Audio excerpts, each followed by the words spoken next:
Kama feebazibwa abooluganda neebaza Katonda olw'obulamu bwatuwadde n'atuleka nga tukyali balamu. Neebaza Katonda nti abakuumye nga mukyali balamu.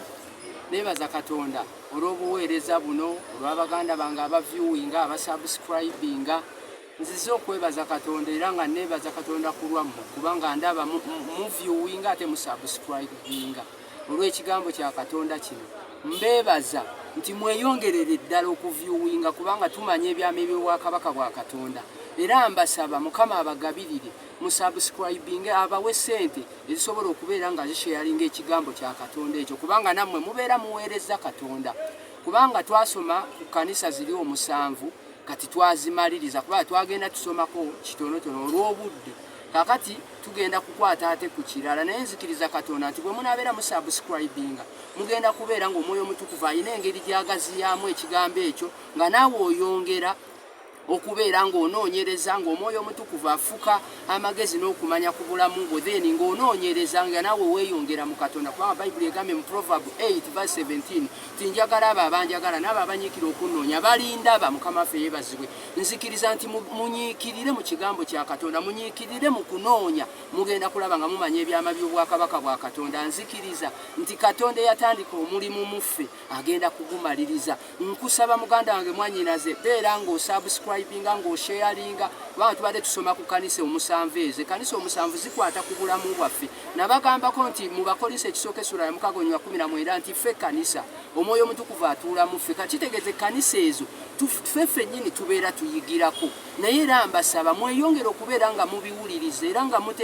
muteekayo ebirowoozo musobole okubeera nga mubimanya bigenda kubaako kye bibakolamu, mugenda kubeera nga mufuuka abantu abalala. Mukama waffe yeebazibwe. Nzikiriza nti Omwoyo Omutukuvu agenda kwongera okubasomesa kubanga Bayibuli yeyogera nti ye atusomesa era atujjukiza mu Yokaana 14:25-26.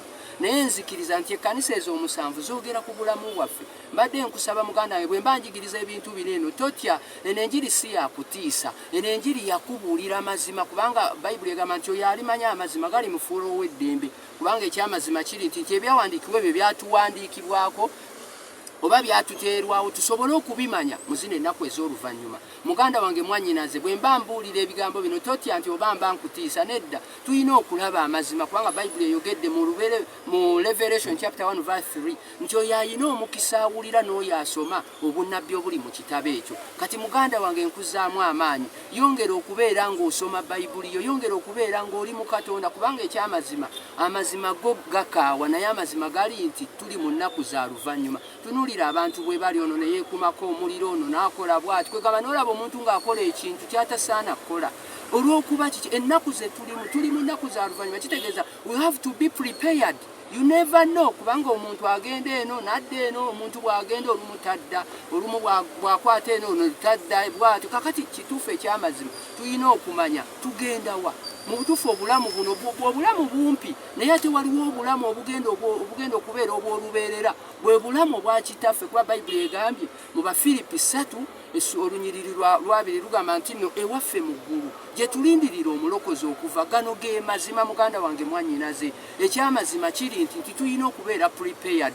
Tulaba ekkanisa ya Efeso twagyogerako Mukama agibanje okwagala ng'erina okuddamu okubeera n'okwagala kuli. Muganda wange olina okuddamu okubeera n'okwagala kwa Katonda kwe wabeera nakwo okwasooka. Mukama waffe yeebazibwe. Tulaba nti ne bwe tuba tugaggawadde tukkirize Katonda ekkanisa ya Laodikiya gye twasembayo okwogera yo yali egaggawadde kwegamba ng'olaba n'ebya Katonda tebiriiko. Ekyamazima kiri nti gy'okoma okugaggawala gy'okoma okusemberera Katonda, gy'okoma okufuna ebintu byo Mukama gy'akoma okubulesinga olina okubeera ng'osemberera Katonda asobole okukuuma ebintu byo, akuume obulamu bwo, akuume abaana bo, akuume buli kintu kyonna. Muganda wange mwannyinaze, leero njagala nkusabira essaala eno kubanga nzikiriza nti osharinga ate era osubscribing. Nzikiriza Mukama akuwa omukisa buli byonna ebibadde bikutte Mukama abikutule, ebibadde biganye byonna Mukama abijjewo. Mukama taata omuyinza w'ebintu byonna nzija mu maaso go nga nkwebaza olw'abaganda bange, olw'abannyinaze, olw'amikwano gyange abo bonna abadde abandaba era abasubscribing abali mu mawanga gonna Mukama mbasabira, nsabira abo bonna Mukama abayambye bannaabwe, abakoze buli kintu kyonna Mukama, abakoze okwagala kwo Mukama taata, abatambudde nga bw'oyagala Mukama. Kitange mbasabira obanyweze, nsabira n'abo baganda bange ababadde basese batuuse tusaba badde baseeredde mukama abakomyewo kubanga bayibuli egamba mukama tasanyukira kufa kwa mubi ate mukama ajjudde okusasira alwawo okusunguwala mukama taata ow'ekisa ekingi mbasabira obakomyewo obawa ekisa obawa amaanyi obatambuze famire zaabwe zikwatagane obufumbo obadde bumenyese mukama bugatte abaana abadde tebakwatagana n'abazadde baabwe leka bakwatagane kubanga mukama oyagala obufumbo oyagala famire oyagala abaana mukama komyawo famire zaabwe komyawo okwagala kwabwe leka bakwatagane amaka gakwatagane obuweereza bukwatagane buli kintu kyonna kitambule kibeere nga kikuweesa ekitiibwa mukama mu linnya ly'omwana wo yesu kristo mwensabire n'okwebaza nzikiriza katonda nti agenda kubaako kyakolera muganda wange nzikiriza katonda nti agenda kubaako kyasumulula bayibuli egamba nti ye asumulula ebyo ebyasiba naye kyavudde ayogera mu Isaaya mbalekera kino mu Isaaya 5 munyonyirwa 10 lwa 10 agamba nti mu butuukirivu mwoliyima okunywezebwa ekyamazima tunywerere mu butuukirivu ne bw'oba olaba gwe nga tosobola kowola omwoyo omutukuvu wa mukwana era asobola okutuyamba asobola okukukomyawo akuwa ekyokuddamu togwamu maanyi guma omwoyo muganda wange mwannyinaze kubanga tugenda mu maaso eno ensi n'okujjula kwayo bya mukama bayibuli ega nti emisingi gy'ensi giri mu mikono gye nti atunuulira ensi n'ekankana akoma ku nsozi nyoka kiki ekiganye kiki ekirema katonda n'alyoka ayogera mu Zabbuli 68:19 nti atenderezebwa oyo omuyinza w'ebintu byonna atusitulire emigugu gyo giwe mukama muganda wange leka kweraliikira kubanga bayirayo n'okweraliikirira kibi ayogedde mu Yokaana 10 olusooka nti temweraliikirirenga yamanya nti ebitweraliikiriza bijja kubeerawo kituufu waliwo ekikweraliikiriza omwana akweraliikiriza omwami akweraliikiriza bizinesi zikweraliikiriza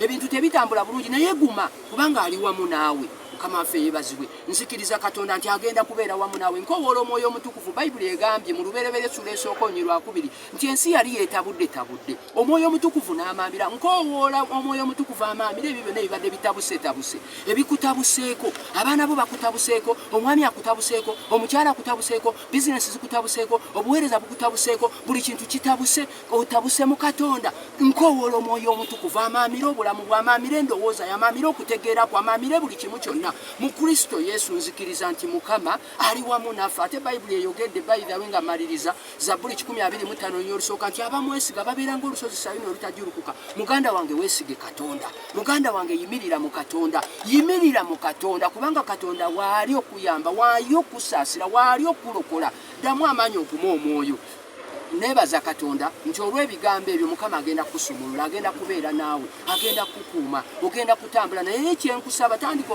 weyongera okusubscribinga n'okusharinga kwaffe tuli aba spiritual birth ministries nga tukuweereza nga tukulaga ebyama by'obwakabaka bwa katonda kkiriza katonda agenda kuyamba muwe obulamu bwo muwe amaka go muwe buli kintu kyonna ekikyo talina kyagenda kujja wabula agenda kuprotectinga nebaza katonda olw'ebigambo ebyo bibadde bitono naye nzikiriza katonda nti agenda kubaako kyakola kubanga ayogedde nti atuma ekigambo kye ne tuwonyezebwa leka ekigambo kye kikuwonye kikusumulule tyatuma omwoyo we ne bitondebwa leka omwoyo omutukuvu abeeko byatonda mu ggwe ebibadde bikweraliikiriza abeeko byatonda mu Kristo Yesu mwensabidde n'okwebaza weebale mukama weebale omwoyo omutukuvu ekitiibwa n'ettendo nkiddiza mukama abankuumire tuddemu tulabagane tusheyalinga ebirala mukama abakuume mubeere bulungi mweraba